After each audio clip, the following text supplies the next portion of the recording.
Boy, you know what time it is. Welcome to the Bromigos Podcast. I need it! Hey, how are you? This is amazing.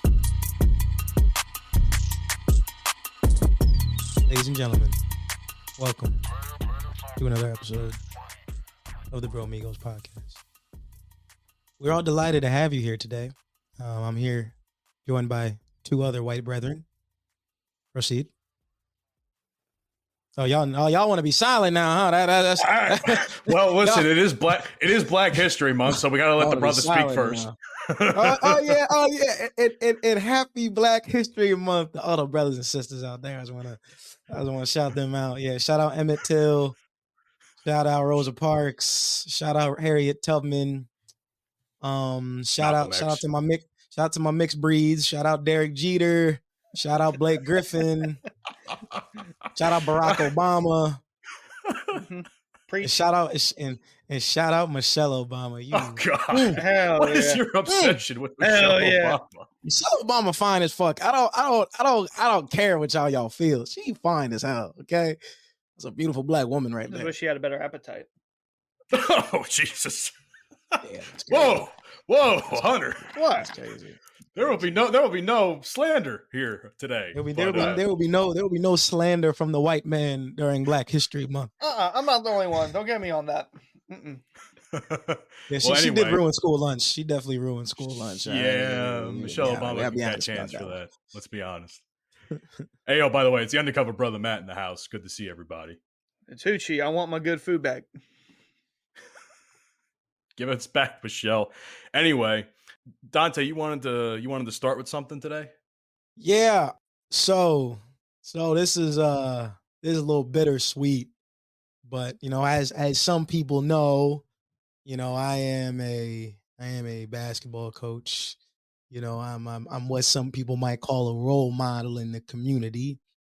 And there have been some things that have transpired since our last episode that certain people that I will not name have not been too happy about, and it could leave an effect on my current occupation. So for the foreseeable future after this episode, I will be leaving the Bromigos for a little while, just until things die down. I understand that I'm in a position where, kids are looking up to me, teenagers, very influential teenagers that may not see the humor in some of the things that I say, may not understand the magnitude of some of the things that I say. And, some of those things can be taken out of context. And, I have people that are above me that don't necessarily understand what we do on this show, and I'm not going to compromise myself, nor am I going to compromise, my job or the people that I work with, just for the betterment of a good joke. So, with that being said, this is going to be my last episode for a little while. I do not know when I will be coming back, but like I said, it's bittersweet. I don't want to leave, but I know the position that I am in right now, and it's difficult. It's difficult, but as you get older, you get more mature, you start to understand that you got to do certain things to make certain things happen, and this is just one of those things. But I'll say I've enjoyed all the time that I've spent on the show, and this ain't a goodbye. This is a see you later. But yeah, I don't know why you're making it sound like a goodbye. I mean, we're going to see you again. It is gonna be a while before I come back on the show, but I wanted everybody to understand why I was leaving, But I've had a great time coaching my kids, inspiring the youth, getting them to be better young men, some young women, do what they got to do in life. So it's gonna be the last episode for a minute, but I'll be back though. I'll be back. You're busy being Coach Carter. I understand. I do what you gotta do. So I ain't choking out no kids though. I ain't choking out no kids. Don't worry. No hands. No hands will be used. I promise. That will get you. No, that will get you in trouble. That will get me fired. That will get me fired. And one more thing, I gotta say, shout out to the boys basketball team. Last night we got ourselves a conference championship, so that was awesome. You know, and of course, in amazing fashion, we beat my old high school team to do it. So that was great. So I'm very, very proud of the boys and everything we've accomplished so far. And you know, we got some more games to win. It ain't over till it's over. Hey, yo, fuck Hillsboro. I guess that was the high school. I didn't say that. Hey. I did not say that. I'm Listen. Still a Raider. Still a Raider. Hey, yo, while we're on the subject too, shout out our boy Panama Red, man. He's got to take a bit of time too, and not because he wants to or was being asked to for a period of time like you are. He's got some stuff going on. It's not our business to say, but we just want Mike to know that we love him and that we're here for him, and that he's always got his spot. So, with that being said, let's get down to business, gentlemen, shall we? I want to start with something that we were all watching yesterday. And I was cringing at it so hard I had to stop halfway through the fucking video because I just couldn't watch anymore. And that was the recent release of a rap song by an individual who we have talked about seldomly on the show by the name of Tom McDonald. So he released a video of a song within the last couple of weeks. It's called Facts. And just reading some of the lyrics, if I may, gentlemen, would you allow me to read some of this? Go for it. Go ahead, man. Go ahead. They call me offensive, controversial. There's only two genders, boys and girls. They can't cancel my message because I'm the biggest independent rapper in the whole freaking world. That's a run-on sentence. Claim that I'm a racist. Yeah, all right. I'm not ashamed because I'm white. If every Caucasian's a bigot, I guess every Muslim's a terrorist. Every liberal is right. I don't want to talk to folks who don't get it. Go woke, go broke, no hope, it's pathetic. Pro-choice, pronouns, pro-love, you're progressives. But you ain't pro-gun, no one to protect it. Where's the American flags at? Remember when people would hang those? They've been taken down, they've all been replaced by BLM flags or rainbow. So that was just the first verse of that song. What is our opinion so far? That shit's hot ass. That shit was some hot garbage, bro. Fucking, it's ass. I just one of the fucking lines is a run-on sentence, for Christ's sake. I mean, it's music. I don't think there's really any sentences in songs. It ain't winning any Grammys, that's for sure. Not with that attitude. Not very against the norm, so to speak. You know, sometimes I think it's better to just let people exclaim their ignorance and their bigotry. You know, I know he's claiming he's not a racist. I don't know this dude. Do I think he's a racist? No. Do I think he's a little ignorant? Yeah. You know, I think guys like this, they just be saying whatever. Mm-hmm. They just be saying whatever. The sad part is it's not the first time he's done this. He's made music like this a bunch of times before. I remember, and this is very early on in the podcast, we covered a song and I did a similar thing of reading some of the lines and such. And even Mike was like, the fuck is this guy talking about? The guy is from Canada. He's Canadian. What do you give a fuck? He's talking about raising the American flags instead of the BLM and pride flags. I'm like, bitch, you fucking raise a goddamn, what's it called? The Canadian flag. You have the maple syrup flag. Yeah, you have the fucking, a maple leaf for a flag. Raise that shit. The maple syrup, eh? What's that all about? But no, the part that really had me fucked up was one Ben Shapiro that was on this track. Yes, Ben Shapiro, ladies and gentlemen, is on a rap song, and however you feel about Ben Shapiro is your own business. We're not going to judge you, maybe a little bit, but I'm just going to go ahead and read what he said because this is fucking ridiculous. Let's look at you sound like a computer while you do it. Yes. Let's look at the stats. I've got the facts. My money like Lizzo. My pockets are fat. Jesus, that's actually a bar, not gonna lie. Homie, I'm epic. Don't need a WAP. Dog, it's a yarmulke. Homie, no cap. Look at the graphs. Look at my charts. You're blowing money on strippers and cars. You're going to prison. I'm on television. Dogs, no one knows who you are. Keep hating on me on the internet. My comment section's all woke Karens. And I make racks off compound interest. Y'all live with your parents. Nikki, take some notes. I just did this for fun. All my people download this. Let's get a Billboard #1.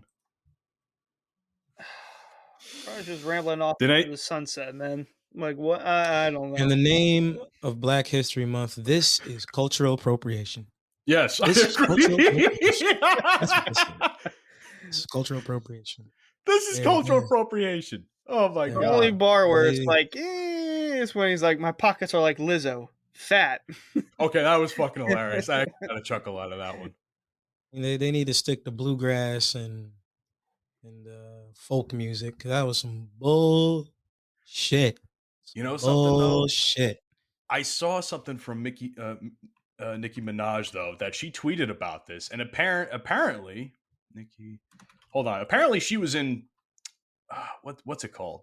She was in agreement with the stuff that he said on the fucking track, which is bizarre for me. Oh, Nicki, don't put it in your It's here somewhere. Listen. Nicki Minaj has been on a downward spiral for the past couple of years, but this week in general, she's been on some super bullshit. That Bigfoot song she dropped was hot garbage. The acapella was hot garbage. She's been talking shit about Meg Thee Stallion for reasons I still don't understand why, because the girl didn't even name drop you in her last song, but you decided to go at her mother, her dead mother at that.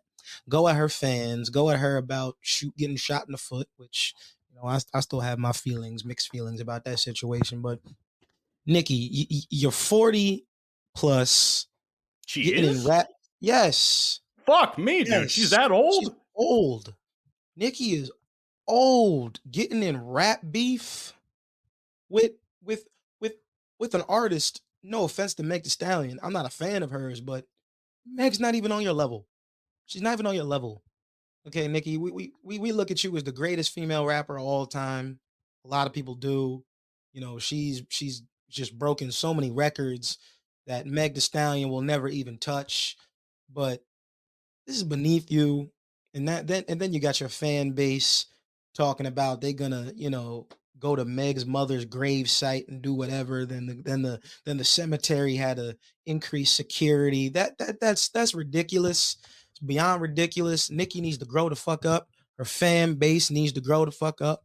It's just distasteful. And it's like at your old age, you got enough problems. Your husband's a pedophile.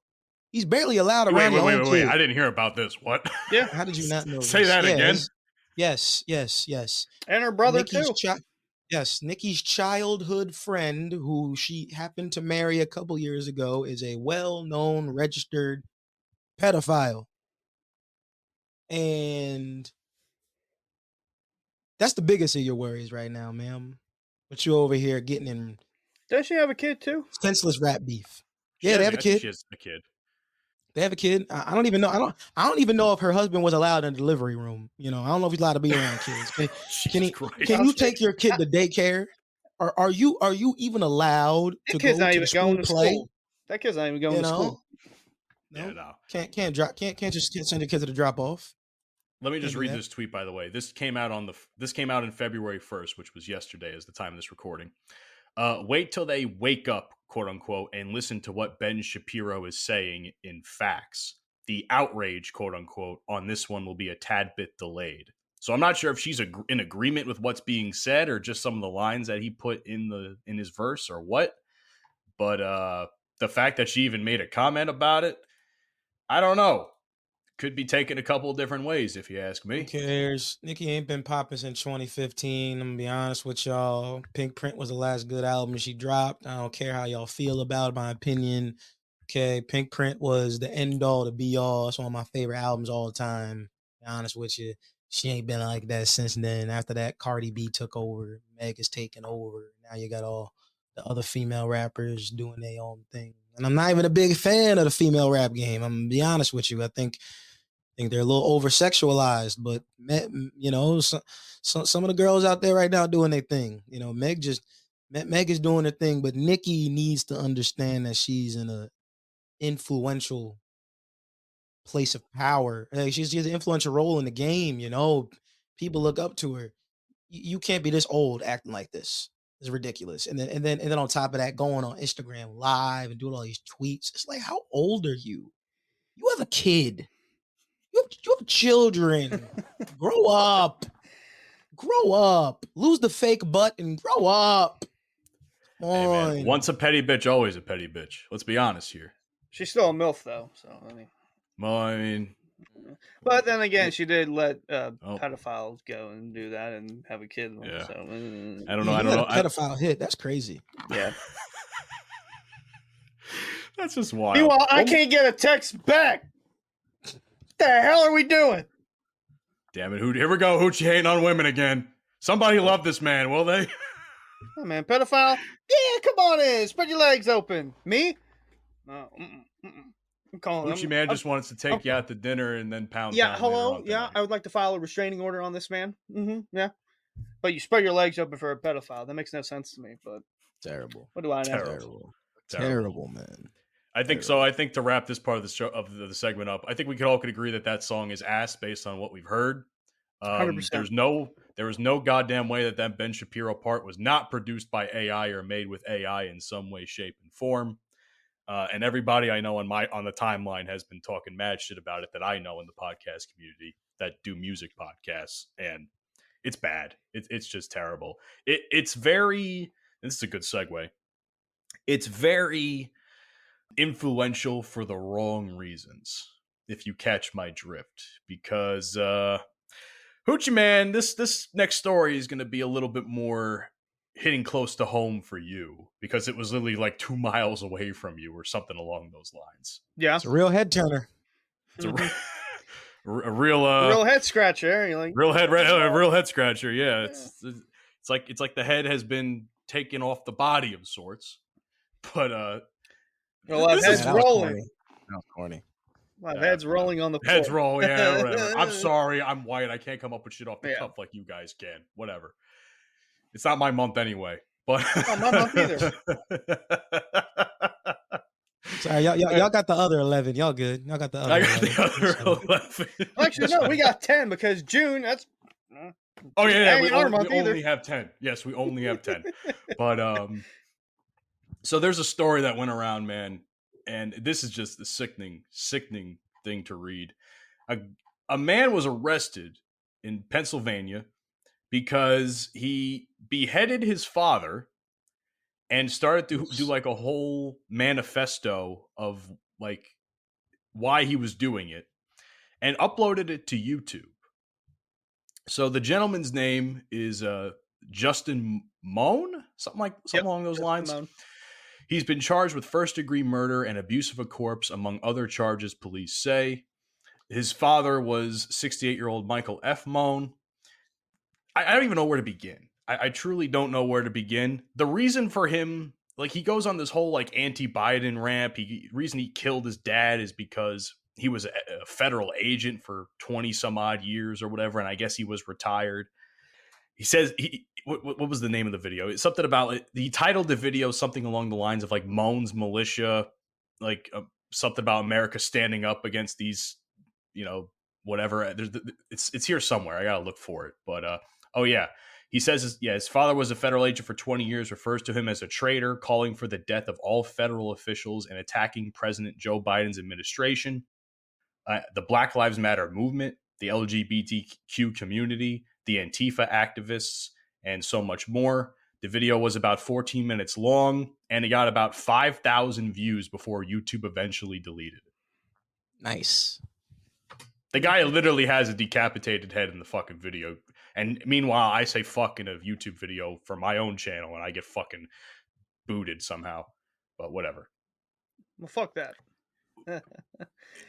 I know there are sometimes the shit that we say, people are like, oh, you're spreading hate or whatever the fuck. And really all we ever do is, not saying that we could handle things better, but everything we do is more or less in jest. Let's be honest, right? Mm-hmm. Even with recent situations, everything that we do is more or less in jest. Whether you agree with the humor or not is subjective. But that's some hateful shit that's getting spread, I should say. You know, that's some fucked up stuff. The fact that the guy literally killed his own fucking father because he was a federal agent, and now he's spreading this, I don't know, more or less domestic terrorism agenda. Yeah, the guy is a right-wing conspiracy nutcase, and he wasn't even arrested like in the surrounding towns I'm in. He was arrested 100 miles away over in Lebanon. He jumped a fence at a National Guard facility about 100 miles away from where he was arrested. He was armed, and he jumped over that fence. So I don't know what the... Whoa. He jumped a fucking National Guard base?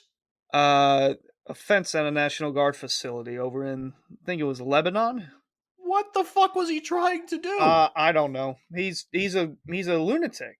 I mean, if you're, I don't even know how someone gets to the point of they're gonna they're gonna kill their father and then they cut his head off. Like, I don't even know how that happens to begin with. And then you just upload a manifesto where he basically considered himself president under martial law, which I don't know. Oh yeah, I forgot about that part. Yeah. He considered himself president under martial law. Yeah, and his father, I'm looking through the article, he actually was an engine. Where's the proper? I have the sentence right here, but he was a federal agent working for the U.S. Army. Yeah, he was a federal employee engineer with governmental section of the U.S. Army Corps of Engineers in the Philadelphia district. So he actually was a federal agent. So he wasn't just some bullshit he was making up like everything else he was, but yeah, to have that be so close, because when I first saw the headline, I didn't think anything of it. I just thought, okay, well, that's a great look for the state I'm in. And the next day, I hear people talking about, yeah, I didn't know it was that close. I was like, oh, are they talking about the Pennsylvania? I'm like, dude. I'm like, huh, that's the township next to me. What are we doing? And he lives in the same neighborhood as my cousin, so that shit's even more scary. And good God. Yeah, I saw they were interviewing old people, because that's all Levittown is. It's old people. They were interviewing them, and they were like, oh, I was scared because we had to lock our doors. We live alone. We didn't know if he was going to come in and break into our house and decapitate our heads, too.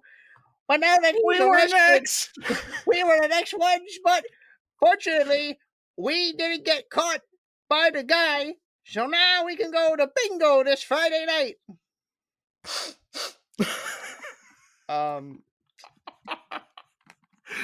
You do such a good job with that voice. I want you to know. What? Did somebody say bingo? I have it right here on my tablet computer. Oh man, you look like you've been wanting to say something. What do you got on this? It's some white people shit, man. Black history, white people shit. Like, we don't do this. We don't do this.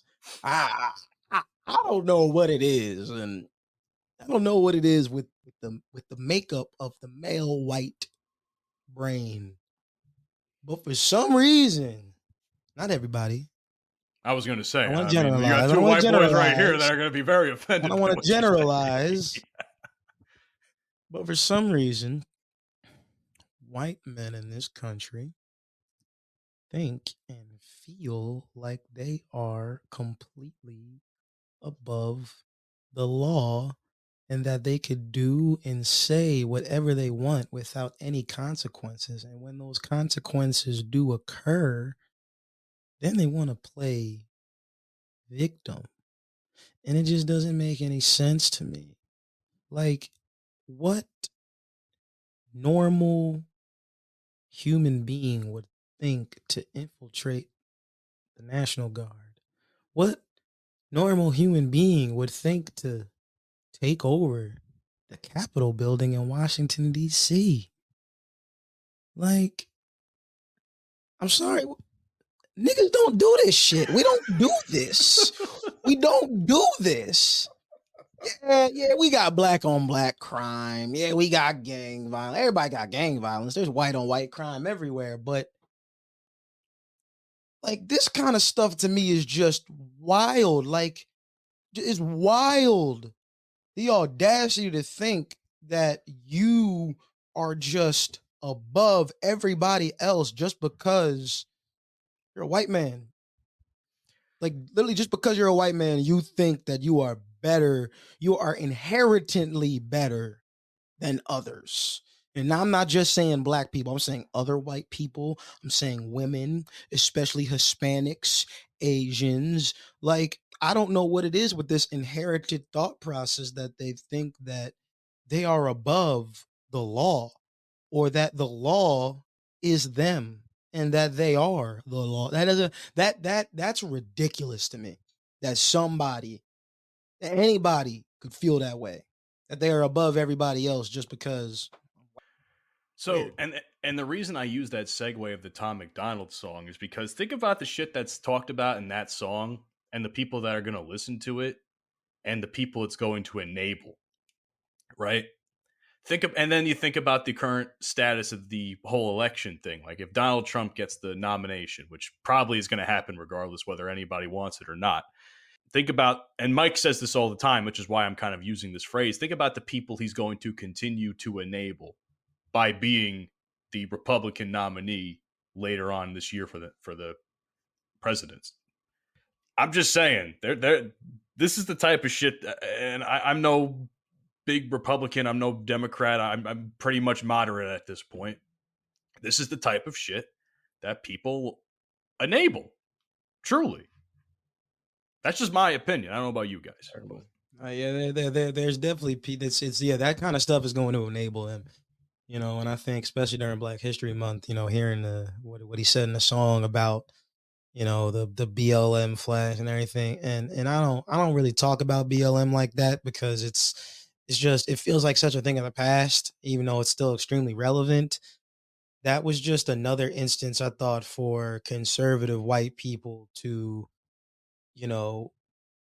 misconstrued our message. And, all they wanted to say was, especially Fox News and other conservatives, were just like, oh, BLM, they all they care about is black people. They act like black people are only ones that die at the hands of law enforcement. And, black people aren't the only ones who get shot. And what about black on black crime? Oh, what about what's going on in the hood, in the ghetto? And I hate hearing that shit because people say that, and then you got dumbasses that believe what they're saying when they're not even understanding where we're coming from.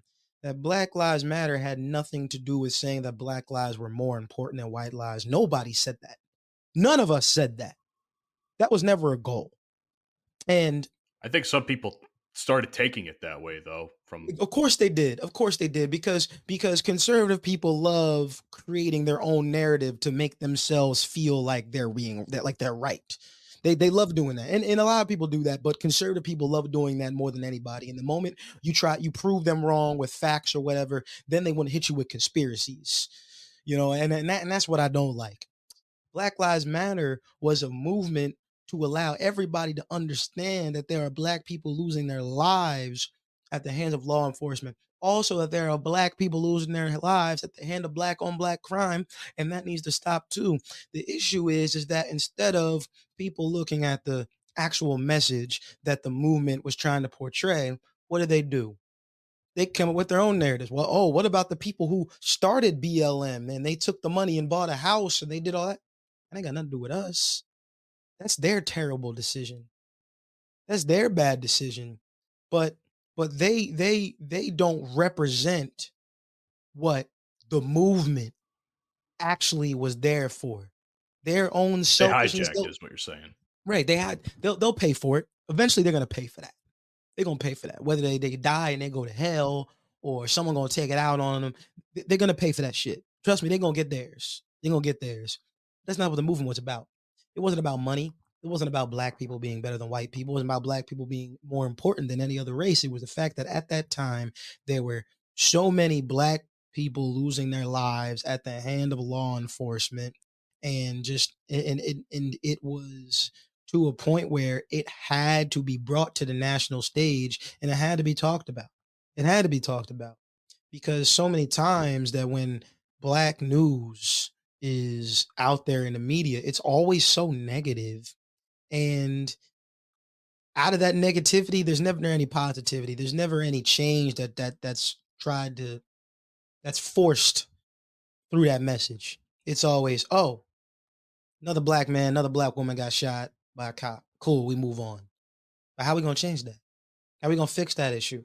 How are we going to make those circumstances better? How are we going to build a better relationship between the African-American community and law enforcement? How can we build a better relationship between two entities that A, don't like each other, and B, don't trust one another? I'll be honest, I don't necessarily trust the police. I can't. I mean, shit, every single time a cop is driving behind me, I'm scared shitless. That's the only time I put both hands on the wheel. I'm gonna be honest with you. It's the only time I turn my music down. Only time I'm looking straight ahead. Like I get scared every single time I get pulled over by a cop. And it's happened, shit, I'd say about 3-4 times in the past year and a half. Man, I worry about becoming a statistic. I do. Didn't you? I do.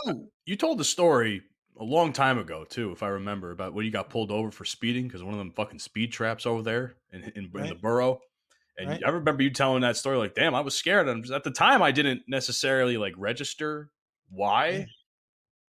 But I hear you talking about this and it makes, it's scary. It makes sense. It's scary. And then when you hear about all these things that happen in the news, with black people getting shot or being mistreated by the police or police taking advantage of their power. Or even worse, hate crimes. Because remember, what was it? Wasn't there a church in Buffalo or something that got shot up a couple of years ago? Or I don't know. There's always a church full of. There's always something. There's always something. Supermarket in Buffalo, yeah. Yeah, the supermarket. But there was a church too. A while before that. Again, there's so much shit that happens. I forget, and that's my fault too. The church one was in South Carolina. South Carolina, Charleston. Charleston. Charleston, yeah. And that's the thing, man. That's the thing. We, do I want to distrust the police? No, I don't. But the crazy thing is that like when I have encounters with certain police officers, I go into it with distrust. I don't trust you. I don't know you. I don't know your background. I don't know why you became police officer. I think some police officers became officers to better their community, right? And one thing I'll say when it comes to police officers, what I think is where we can create more change is that there needs to be more police officers in neighborhoods that are from those neighborhoods. I think a lot of the problems when it comes to police officers and their relationships with people in neighborhoods that they work is that they're not even from there. They don't understand the circumstances. They don't understand the way people live, the way things go. So when you come in, you try to, you infiltrate an area in which you are unknown and you try to do your own thing, it creates that distrust. But when you see a police officer, oh, I know him. I'm friends with his daughter. I'm friends with his son, or he used to be my coach or whatever. When they're within the community, active members of the community, there could be more trust. But when you only see cops pulling people over or setting up speed traps at the end of the month to make their quota, it creates that distrust. And there's no ifs, ands, or buts about that. And there needs to be things done to create better relations, not just between police and African Americans, but just police and people in general. I don't think anyone necessarily sees a police officer and feels safe. Maybe except for the white man. I don't know. And I'm not being funny either. I'm being honest. I mean, I don't know how you guys are, but I don't know if you've ever been pulled over by a cop and been like, oh no, I don't know what's going to happen. I'm like, oh, get pulled over, get my ticket, or I get a warning and I move on. Cop pulls me over. I'm like, told you a couple weeks ago, it was a month ago, me and Tave got pulled over one night. Oh shit, what happened there? Shitless. Tell that story because I want to know I want to know that thought process. Please, by all means. I was I'll explain it this way. I'm driving him home. We were leaving. We were actually coming home from Brunswick, and I was taking him home, and he had been drinking. I wasn't drinking.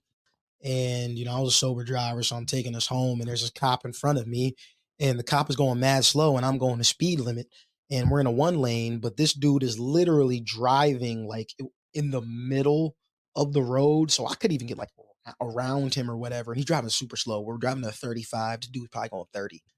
So I'm trying to get around, and the 1 lane turns to a 2 lane, and I ended up going to the right lane. He's in the left lane. Light is red. Light turns green. I go immediately. Lights turn on. I do what my father taught me. Put both hands on the wheel. Turn the car off. Look straight. Don't fucking move. Don't move. It's the same procedure every time. Both hands on the wheel. Look straight. Don't move. Don't make any sudden movements. You don't want to think you're reaching for a gun, reach for any kind of weapon. Nothing. Cop comes over, and you know how the cops are now. They don't come to the driver's side anymore. They go to the passenger side. Yeah, that I don't understand. It's I think I have an answer for that though, because I feel like nowadays there might be a process in the training of the police academies where maybe people are gonna try and hit them. Right, as they're pulling up people over. That's just me ballpark. I think it's just a safety concern with that. Yeah, right. Yeah, because cops really have to worry about their safety these days, and I understand that. But so the cop pulls us over, and the first thing Tave goes, he's like, "Excuse me, officer, you explain to us why you pulled us over." Immediately, cop turned to a dickhead. That's something I'll discuss with the driver. License and registration, please. No problem, sir. Mind you, this dude was flashing the biggest flashlight in my face. I could not see. Mind you, I have glasses. I'm blind at night. That flashing light did not make it any better. Now, this was some big old Hispanic dude who I thought like maybe he'd, be on my side a little bit. So first thing he goes, when he pulled the window down after Tave asked, he's like, "Have you guys been drinking tonight? I smell alcohol in the car." That's not why you pulled us over. That's not why you pulled us over. He wouldn't have been able to know that. You wouldn't have known. I was driving behind you. That's not why you pulled us over. So that was my first instinct, like, oh shit, it might go down. It might go down. Tave goes, "No, sir. I was drinking. He picked me up from the bar, whatever, blah, blah, blah." I said, "Okay. Driver, have you been drinking?" "No, sir." "No, sir." And when I get pulled over, I put on my benign white voice. I'm like, "No, sir, I've not been drinking at all." Goes to the car. He's like, "I'll be right back." About 2-3 minutes later, knocks on my window. Window down. "Sir, can you step out of the vehicle, please?" "Why?" "No problem, sir." Fucking shit. So I said, I'm going to put my hand in the door. I'm going to open the door. He's like, "There's no need for you to explain. Just get out the car." Get out the car. Well, I walk over to the police car with him. So I'm going to tell you something. It's 3:00 in the morning, and I'm driving, and I'm wondering why I'm being tailgated by somebody at 3:00 in the morning. And I said, "Sir, I don't understand what you mean." He's like, "You're literally driving 2 feet behind me at 3:00 in the morning." And I'm like, "Is this driver serious?" I said, "Sir, I was just going the speed limit, and you were driving quite slow in front of me, but I was not tailgating. Speed limit was 35, and I was going 35 exactly. And I did notice you in front of me, and I was just making sure that I went the speed limit. You were driving in the middle of 2 lanes, and I couldn't even move to get around you. So that's why I was possibly getting a little bit closer to you. I was just trying to move lanes. But you're driving in the middle." I said, "Have you been drinking tonight?" "No, sir. I haven't been drinking tonight." "Oh, I'm losing my fucking brain cells." I said, Sir, I'm a coach and I'm trying to take my friend home. He asked me to come pick him up." Well, why did he have you come pick him up?" "Sir, he's been drinking. He can't drive." "Well, how did he get there?" "Sir, he took an Uber." "Well, he couldn't have gotten an Uber back?" I said, "No, he asked me to come get him, and I'm his friend, so I'm going to make sure he gets home safe. And also, he's saving money." "Okay. You can get back in your car now." "Okay, officer." Back in the car. Came back 2 minutes later. "All right, I'm going to let you go. Stop tailgating cops at 3:00 in the morning." I said, "Thank you, sir." Shook his hand. "You have a good evening." Kept driving. Man, when I tell you, I was scared. I was scared. I didn't know what the hell was going to happen. It was 3:00 in the morning. There was nobody else around. He could have done whatever he wanted, and no one would have known. I mean, when I tell you the streets was empty, it was empty. There was a McDonald's across the street. Nobody was even over there in the parking lot. It was empty. Anything could have happened. And it's instances like that that make me distrust the police, because you pulled me over while I was driving behind you and you were driving illegally, being in the middle of 2 lanes. And the first thing you ask when I pull my window down is, were we drinking? And then you say you smelled alcohol in the car when there was no alcohol in the car. The only thing he possibly could have smelt was my friend's breath when he said something. And I got on his ass about that afterwards. It's like, bro, just don't say shit. I know you're trying to help me out, but there's no need for you to say anything. I'll handle the talking. But it's insane to me that, like, all that shit transpired because he was driving like an asshole. And the first thing you asked me is if I was drinking, and I'm driving behind you. That's not why you pulled me over, sir. That's not why you pulled me over. Can I cut you off really quick? I'm done. Hunter, I need to ask you a question. You hear that story, what do you think? I think it's a bullshit cop. That's what I think. Because if you're not driving properly at 3 a.m. and there could have been a line of cars behind you, but because there's one, I guess he's like, yeah, you know what? Fuck it. I'm going to make this guy's night a little worse. That's what I think. You know, I always wonder, for me personally, I always wonder why black people say, you know, I'm scared when I get pulled over by a cop. Like I said, sometimes I wonder why you say that. And I hear stories like that, and I'm like, that makes sense.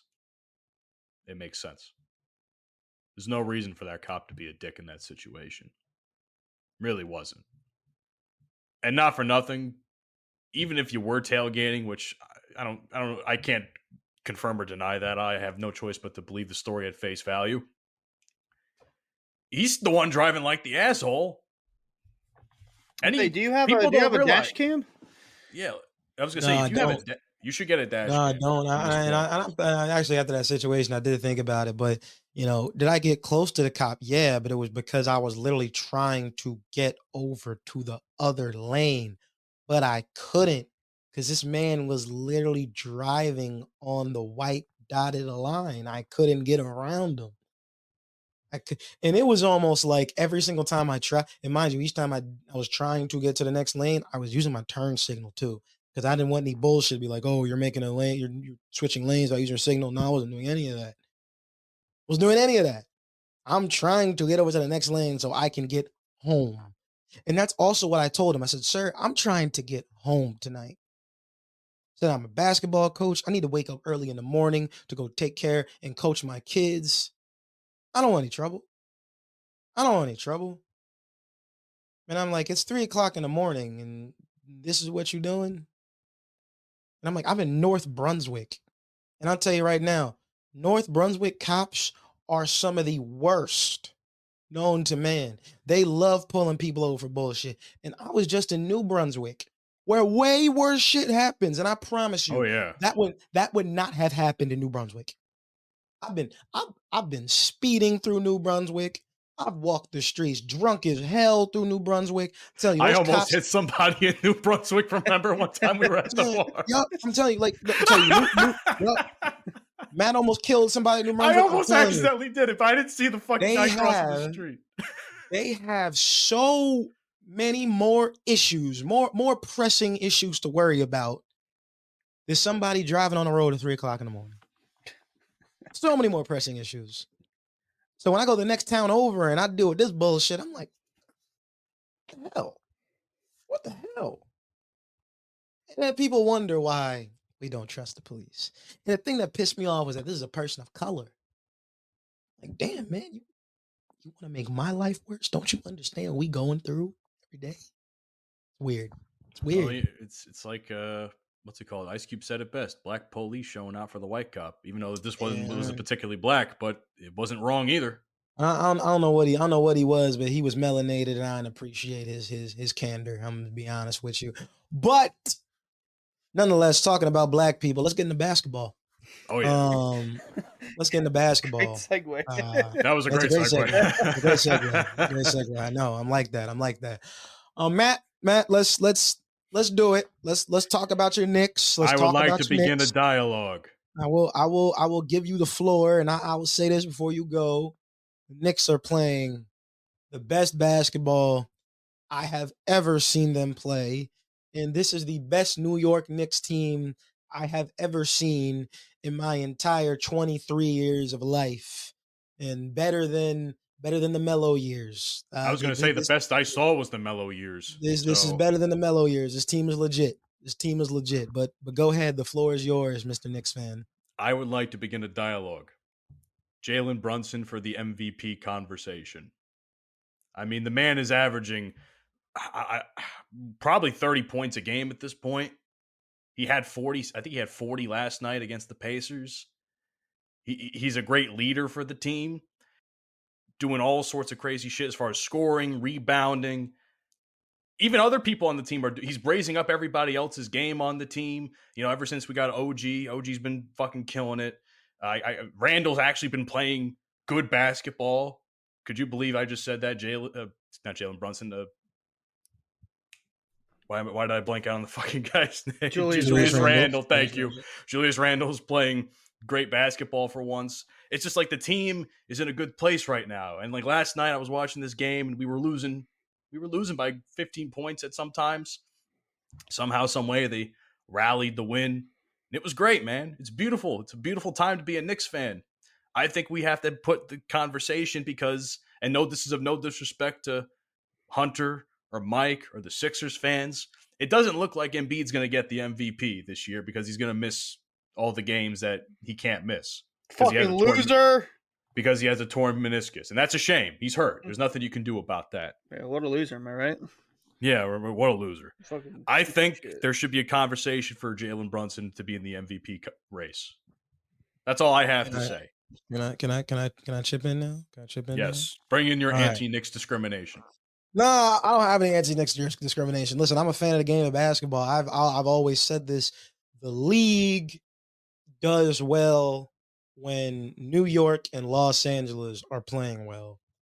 Right now it's New York's time. They're doing really well in the league. They're competitive, and they're competing with the best of the best. They're competing with the best of the best. I can say that New York is definitely better than Golden State. I think New York is better than the Clippers. I think New York is better than Milwaukee. You know, and they have, for the first time, they have such good role players that play their role excellently every single game. I want to shout out Josh Hart. Yes. Josh Hart is great. And I'll say, when I was in high school, I was a big Villanova fan. I loved watching Villanova play. And if anyone knows, they got a lot of players from that 2016 Villanova National Championship team on the Knicks right now. Ryan, they just got Ryan Arcidiacono. You know, they got Dante, my cousin. We got the same first name. That's why we cousins. Jalen Brunson. One. Yeah, you got Josh Hart. You know, you got guys on this team that know how to win.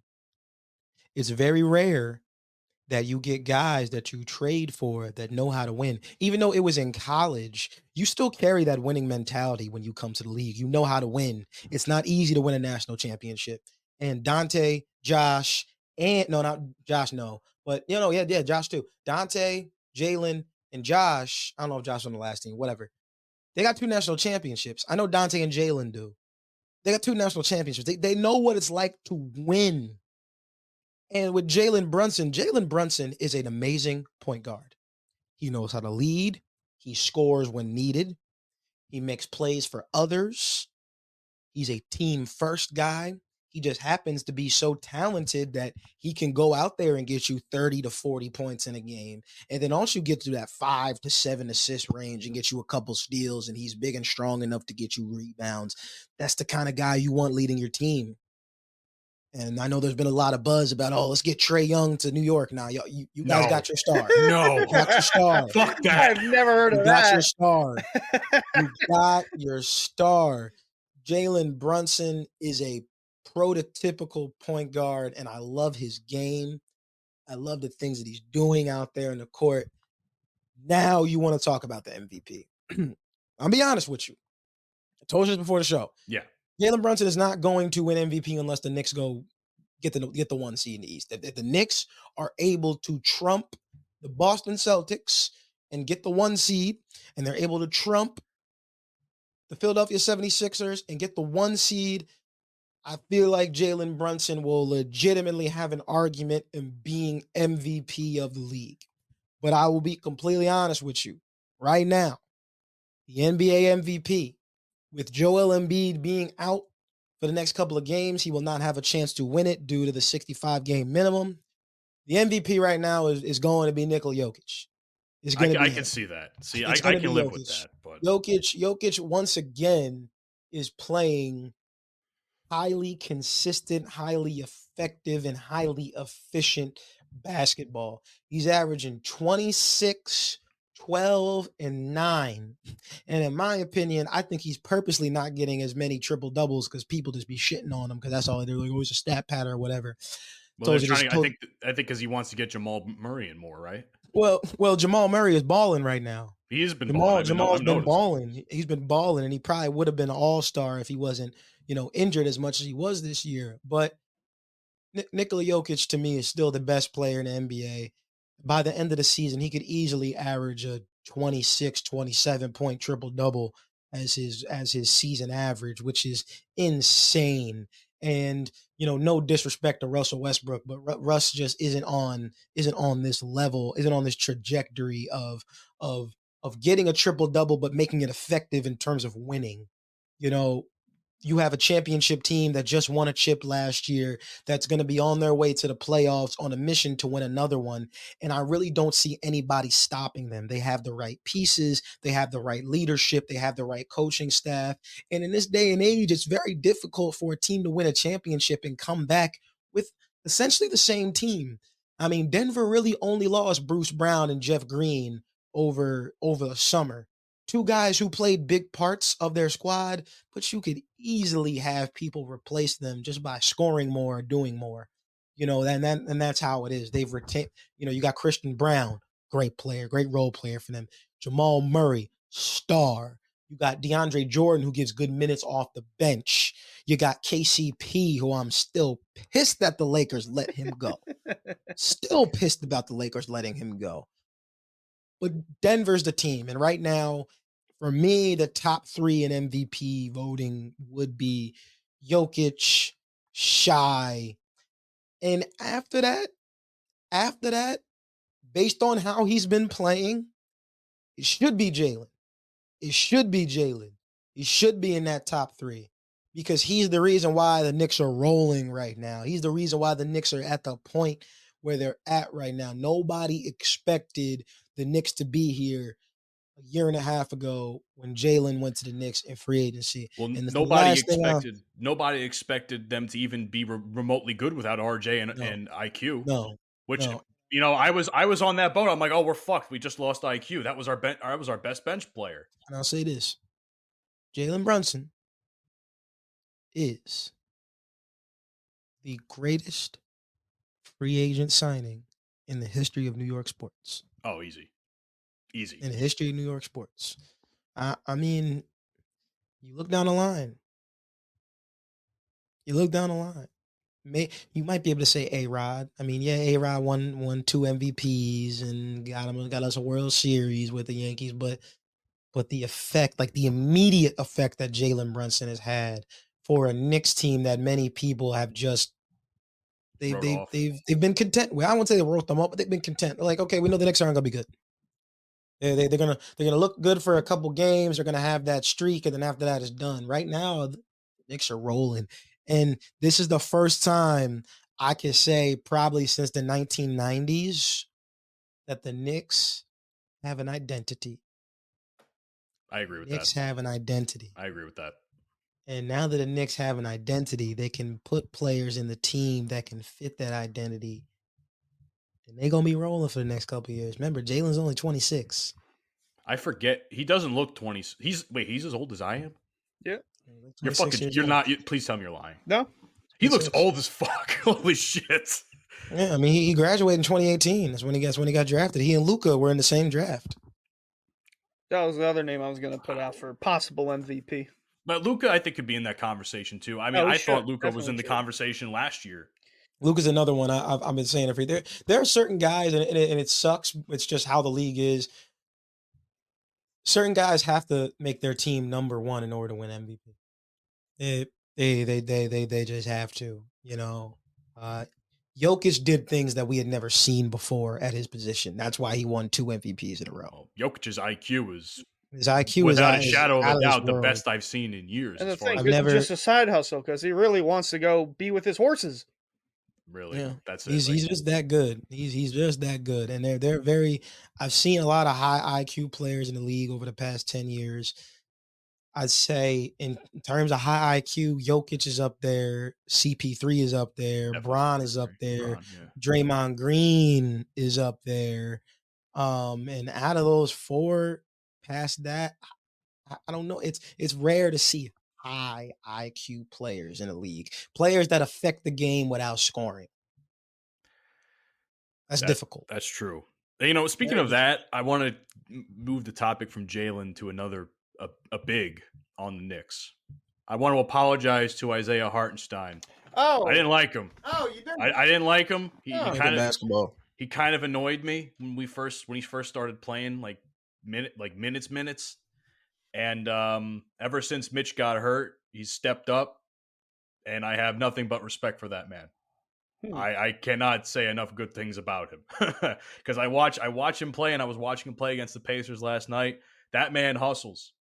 Yeah, he makes some dumb plays and maybe does a dumb foul or two here and there, but his role has been as imperative as Jalen Brunson's on the team. Oh, and yeah, I know you wanted me to talk about this real quick. Okay, I know my name is Tony Snell right now. You understand? Tony Snell. Today is the last day that he can be signed to reach his 10 years of play in the league, so that way he can get healthcare benefits for the rest of his life for his family. And today, on the day we're recording, this Friday, February 2nd, is the last day that he can be signed by a team in order to get those benefits, and he deserves them. You know, many people don't know. I think it was last year or a year before that, Tony found out that he was on the spectrum, that he had autism. He has 2 children that also have been diagnosed with autism, and he just wants to be able to take care of his family. And what I want to say about this situation is, I know some people have been extremely rude and disrespectful on the internet, saying, oh, his wife is out here doing $60,000 shopping sprees in Paris and shit on TikTok and blah, blah, blah. And he's made $53 million in the league. He doesn't need that. He should spend his money more wisely. I'm going to be honest with you. I think any human being that's pocket watching, I think you're a bitch. I'm be completely honest with you. You have no right. You have no right, no say, or your opinion does not matter in terms of what another person, what another man or woman does with their money. Okay. We must understand that, yeah, he might have made $53 million in salary. That does not mean he has $53 million in his bank account. Still have to pay agents, still have to pay state taxes, depending where you are, still have to take care of your family, still have to take care of personal expenses and everything of that sort. And I think anybody in the position as he is would do anything they could to make sure they got health benefits for their children. He's doing this for his kids. He knows that his kids are going to be taken care of for the rest of their life. He gets signed today. If it's a 10-day contract. So any contract can go. Any contract he gets today and today only. Today only. It's the last possible day. Somebody sign this man. Somebody sign this man. Please. Why haven't they already? Well, You know what G League team he plays for? He plays for the Herd. The Herd is the Milwaukee Bucks G League team. Who is sitting on the Milwaukee Bucks wasting a roster spot right now? The Nasus Antetokounmpo. I've been saying it for a long time. They need to let him go. I'm tired of seeing him on the bench. He might be a great teammate, whatever, but let's be honest, the Nasus is just on the team because his brother is there. He's not a good NBA player. He's not a good professional basketball player. He might be a great human being, but that does not make him a good basketball player in his profession. He needs to be let go. Milwaukee, Boston, Dallas, somebody sign this man today. I know this video isn't coming out until next week, but somebody please sign this man. He's earned it. He deserved it. Allow this man to take care of his family, because there's nothing more important as a father, as a grown man, than taking care of your children. And I think that's extremely important. And shout out Charles Barkley for advocating for him last night on Inside the NBA. You know, I hope someone signs him by the end of the day. I truly do. Can I ask a question then? So if for some reason a team does not sign him, which I hope happens based on everything you just said, I hope that he does get signed. If someone doesn't sign him, what does that say about the league or the teams in question here? I'm just curious to know your thoughts about that. It's a good question. You know, for a league that claims to care about its players, I feel like the NBA PA should have been more proactive in trying to make sure that he gets what he needs. 'Cause I'll be honest, the next CBA is not gonna be good for the players. It's not gonna be good. When's it dropping? Another few years from now? Yeah, and then the next CBA, it's not gonna be good. It's not gonna be good. I mean, you know, with the rule changes last summer, with having players, you have to play a minimum 65 games in order to win an award of any sort. That just shows that execs in the league are trying to take control of the league again, and it's not as much of a player controlled professional league like it used to be, and rightfully so. Just staying on topic, I believe that over the past couple of years, players have taken advantage of the leeway that they have been given, load management, taking games off when they're not really injured. I think that, the Sixers being fined $75,000 the other day for Embiid being out against Denver wasn't enough, because if you're the league, what message does that send to the fans that paid top dollar to see an MVP matchup of a caliber that in Denver they have not seen in 5 years? That's not conducive to helping out the fans of the league, but also creating a better brand for the NBA.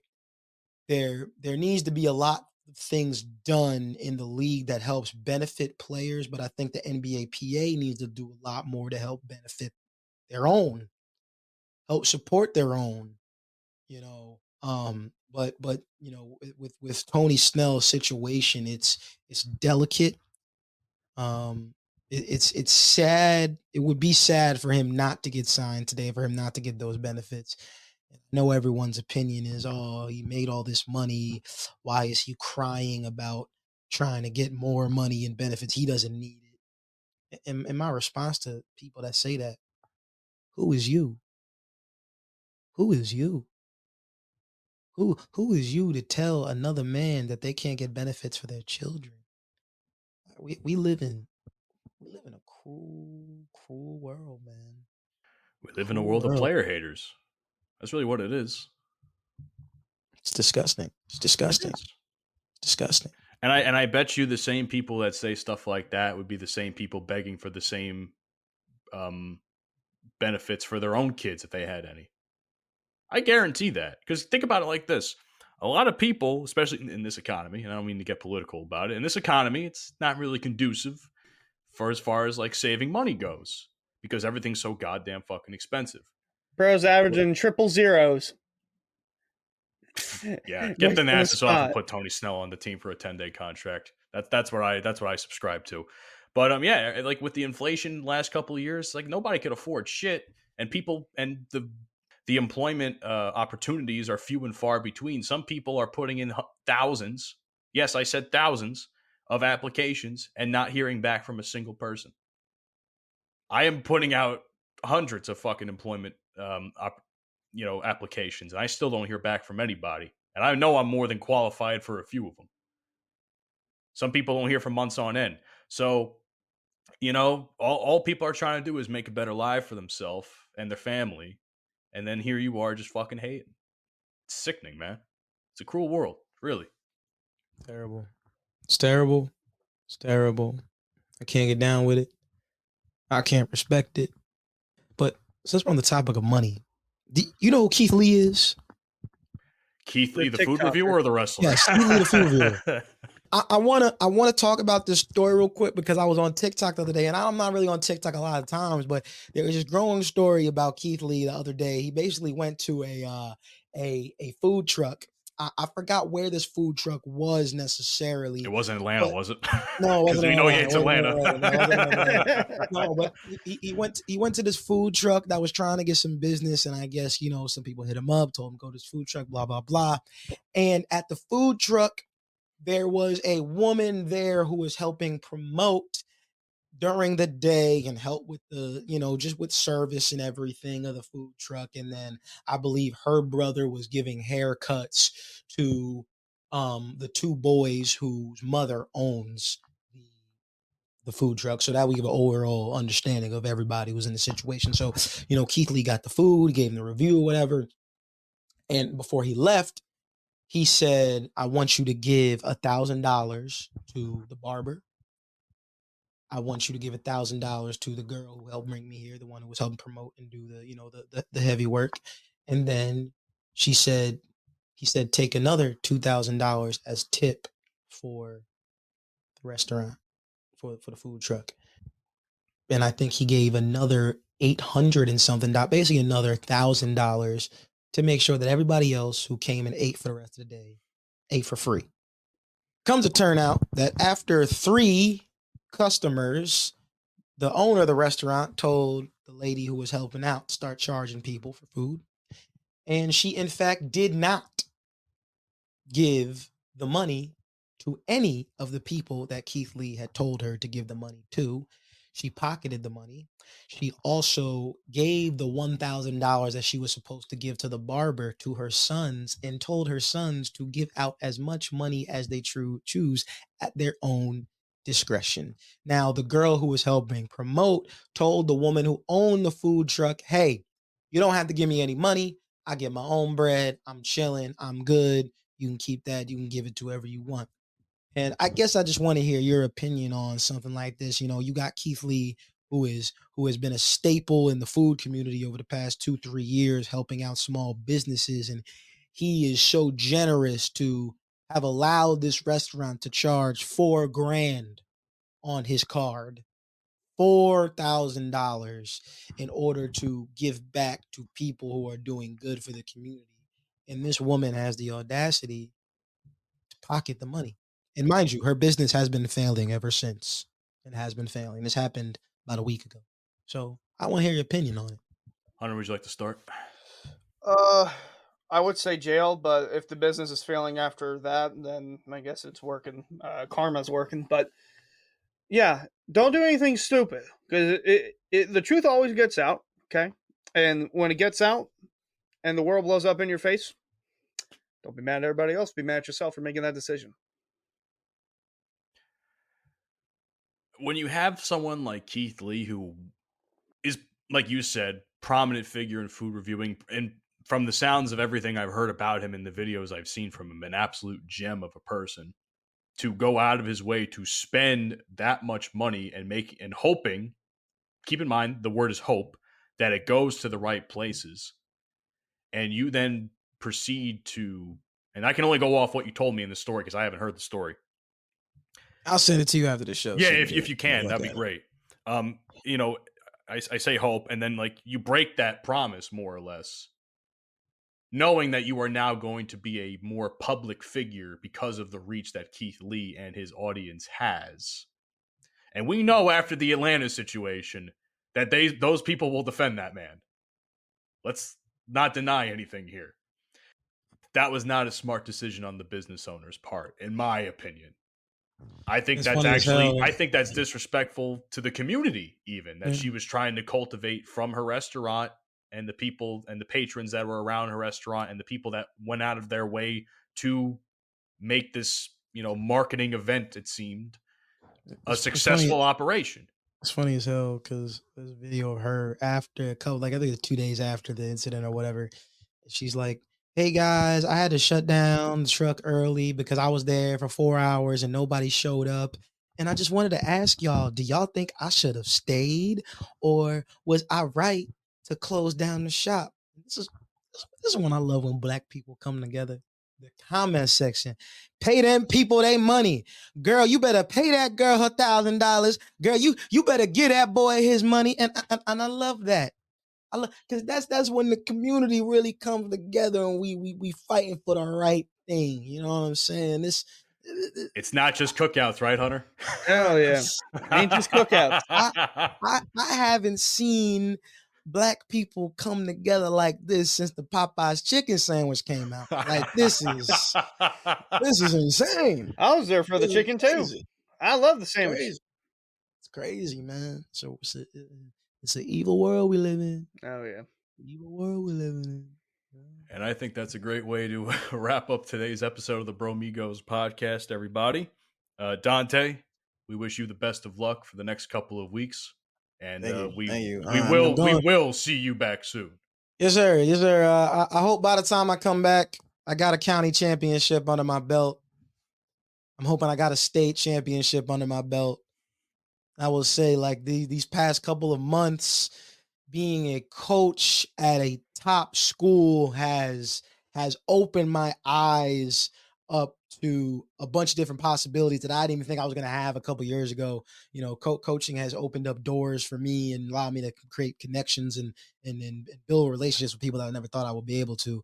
And this has been like one of the greatest experiences of my life. I mean, I'm a coach on the number 7 team in the state of New Jersey, which is one of the best basketball states in the country. In my opinion, the best basketball state in the country.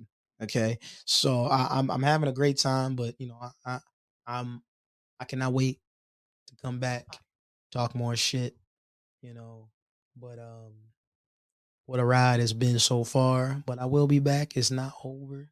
It ain't over till it's over. Don't forget what Yogi said. It ain't over till it's over, and that's facts. Amen. That's facts. Amen to that. Amen. And of course, once again, shout out to our brother Panama Red. Ladies and gentlemen, thank you so much for checking out episode 70 of the Bromigos podcast. Follow us on your favorite podcasting platforms like Apple, Spotify, the Good Pods app, and so much more. Follow us on Twitter at Bromigos Pod, Instagram and Facebook, the Bromigos Pod, TikTok, the Bromigos Podcast. Who wants to talk about the YouTube this week? Guys, I'm gonna be honest. It's Black History Month. If you don't subscribe to YouTube, you're racist. You don't like black people. You don't like clearly you don't like black people because there's black people on the show and you ain't subscribing to the YouTube. So listen, I'm thinking you're a bigot. So if you don't subscribe to the YouTube, I'm bringing the fucking bandana back, and nobody wants that. No. So, especially not during Black History Month. Especially not during Black History Month. So, subscribe to the YouTube, or I'm bringing the bandana back. Anyway, and last but certainly not least, thank you to Full Swap Radio for continuing to support our content every Sunday at 10 a.m. Central Standard Time. Please check out episodes of our show that air in your time zone. Guys, that's it for us. We'll see you next week. Peace. Deuces. You've been listening to the Bromigos Podcast. Fuck you, and I'll see you tomorrow. Alvina! That's okay! She'll be back. Another